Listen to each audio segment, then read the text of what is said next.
سب نے مجھے بہت سمجھانے کی کوشش کی تھی۔ اس تکلیف میں مجھے 6 ماہ ہو گئے تھے۔ میں نے یونیورسٹی تک چھوڑ دی تھی۔ مجھے اس بات کی سمجھ نہیں آ رہی تھی کہ آخر وجہ کیا تھی، میرے ساتھ ہی ایسا کیوں ہوا۔ ایک دم پہلے تو سب کچھ ٹھیک تھا، پھر اچانک یہ کیوں کر ہو گیا۔ میں اس کیفیت سے کبھی نہ نکل پاتی اگر میں نے اس دن مال میں۔ میری زندگی ایک دم شوخ چنچل سی لڑکی جیسی گزر رہی تھی۔ گھر میں بڑے بہن بھائیوں کے ہوتے ہوئے مجھے کبھی کام نہیں کرنا پڑتا تھا۔ یہ سردیوں کے شروع کی بات ہے جب میرے منجلے بھائی کی منگنی کی بات چل رہی تھی، لیکن انہوں نے کزن سے منگنی کرنے سے صاف صاف انکار کر دیا کیونکہ وہ کسی اور کو پسند کرتے تھے۔ اس طرح بہت مشکلوں سے میرے گھر والے بھائی کی شادی وہاں کرنے پر رضامند ہو گئے جہاں بھائی چاہتے تھے۔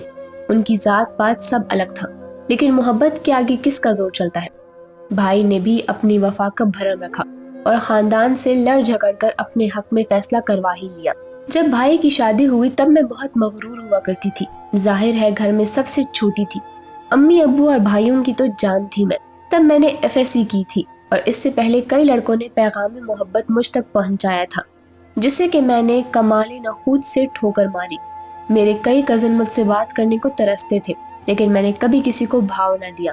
شاید اس کی وجہ یہ بھی ہو سکتی تھی کہ جب مجھے گھر میں اپنے گھر والوں سے بے حد محبت ملی اور توجہ بھی مل رہی تھی تو باہر والے کی ضرورت ہی نہیں تھی۔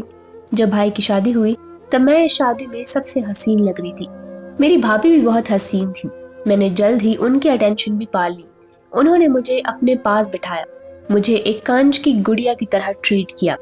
سب اچھا جا رہا تھا، لیکن تبھی ادھر ایک 22-23 سال کا لڑکا جو کہ بہت ہی نفیس معلوم ہو رہا تھا، اس نے میری طرف ایک بار بھی نہ دیکھا، جبکہ کئی لوگ تو میرے ایک اشارے کے منتظر تھے۔ میں نے بہت کوشش کی کہ کسی طرح اس کی توجہ حاصل کر لوں، لیکن مجھے وہ توجہ ہی نہ ملی۔ شادی ختم ہوئی اور وہ بات بھی مجھے تقریباً بھول ہی گئی تھی۔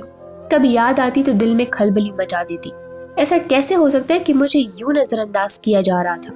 ظاہر ہے غصہ آنا فطری شے ہے۔ جب البم بن کر آیا تو اس کی تصویریں بھی بھابھی کے سائڈ سے شامل کی گئی تھی۔ میں نے بھابھی سے پوچھا کہ یہ کون ہے؟ بھابھی نے کہا کہ میرا کزن ہے فیاض۔ اوہ اچھا، میں نے سوچتے ہوئے بھابھی سے کہا کیا کوئی بات ہوئی ہے؟ بھابھی نے مجھ سے پوچھا، لیکن میں نے صاف انکار کر دیا کہ بھلا کیا بات ہو سکتی ہے۔ اسی طرح کچھ ماہ گزر گئے، لیکن جب میں نے یونیورسٹی میں داخلہ لیا تو بھابھی کا وہ کزن فیاض میری ہی یونیورسٹی میں پڑھتا تھا کہ میں نے اس دن دیکھا جب میرا پہلا دن تھا اور وہ باقی لڑکوں کے ساتھ مل کر جونیئرز کی ریگنگ کر رہا تھا۔ اس نے مجھے دیکھا اور پھر مسکرا دیا۔ شاید اسے میں یاد تھی۔ یہ دیکھ کر مجھے بہت خوشی ہوئی۔ گھر آ کر میں نے کسی سے یہ بات نہ کی، نہ ہی بھابھی کو بتایا۔ ایک دن یونیورسٹی میں جاتے ہوئے انہوں نے پیچھے سے آواز دی۔ مجھے حیرانی ہوئی کہ ان کو میرا نام بھی پتا ہے۔ خیر، اپنی خوشی پہ جلد قابو پا کر میں نے ذرا نخرہ دکھایا۔ جی بولے؟ دراصل میں نے کبھی کسی سے کہا نہیں ہے، اسی لیے مجھے پتا بھی نہیں ہے کہ کیسے کہنا ہے یا کیا کہنا ہے۔ وہ ہاتھوں کو یوں ہلا رہا تھا جیسے کہ مجھ سے شرما رہا ہو۔ کیا کہنا ہے کھل کر بتائیں۔ آپ کی انسٹاگرام ID۔ اس نے اتنا ہی کہا تھا اور پھر سے نظریں زمین میں گاڑ دی۔ مجھے ہنسی تو بہت آئی۔ اس وقت سمجھ نہیں آ رہی تھی کہ کیا جواب دوں، لیکن اپنی ID بتا دی۔ اس کا رات کو میسج آیا تھا اور پھر ہماری روز ہی بات ہونے لگی، پہلے دوستی اور پھر محبت۔ مجھے نہیں پتا کہ میں کیسے ان حسین آنکھوں والے کے چنگل میں پھنس گئی۔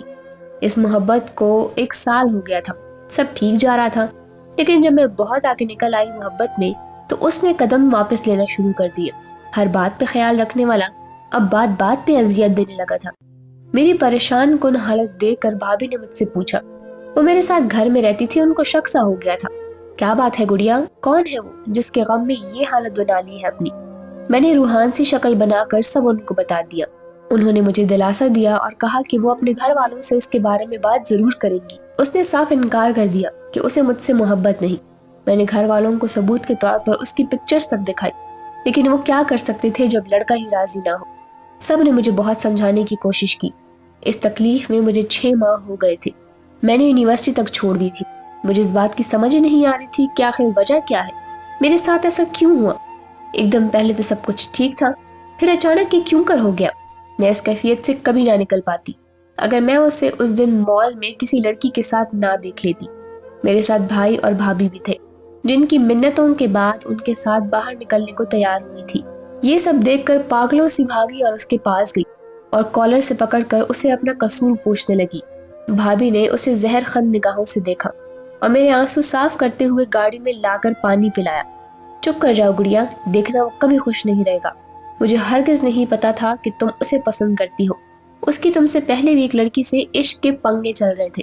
میں نے حیرت سے ان کی طرف دیکھا۔ تو بھابھی آپ میری دشمن کیوں بن گئی؟ کیوں نہ مجھے سچ بتایا؟ میں اگر بتا بھی دیتی تو تم یہی سوچتی کہ بھابھی تو مجھ سے جلتی ہے، یا پھر یہ کہ ساری بھابھیاں ایسی ہی ہوتی ہیں۔ اور دوسری بات یہ کہ مجھے یہ بات تب پتہ چلی جب بہت دیر ہو چکی تھی۔ میرے لیے وہ وقت بے حد مشکل تھا، لیکن گزار لیا۔ 1 سال بعد میری زندگی میں اللہ نے وہ سارے رنگ بھر دیے جو میں نامحرم کی محبت میں مبتلا ہو کر سوچے بیٹھی تھی۔ بھابھی نے بہن بن کر دکھایا اور اپنے بھائی کا رشتہ لے آئی۔ وہ بھابھی سے بھی 2 ہاتھ آگے تھے، بے حد معصوم اور خیال رکھنے والے۔ میں اب بے حد خوش ہوں، اور یقیناً میں نے پا لیا کہ نامحرم کی محبت صرف دکھ ہے، اذیت ہے۔ امید ہے کہ آپ کو ہماری یہ ویڈیو پسند آئی ہوگی۔ اگر ہاں تو ویڈیو کو لائک کرنا اور چینل کو سبسکرائب کرنا نہ بھولیں۔ شکریہ۔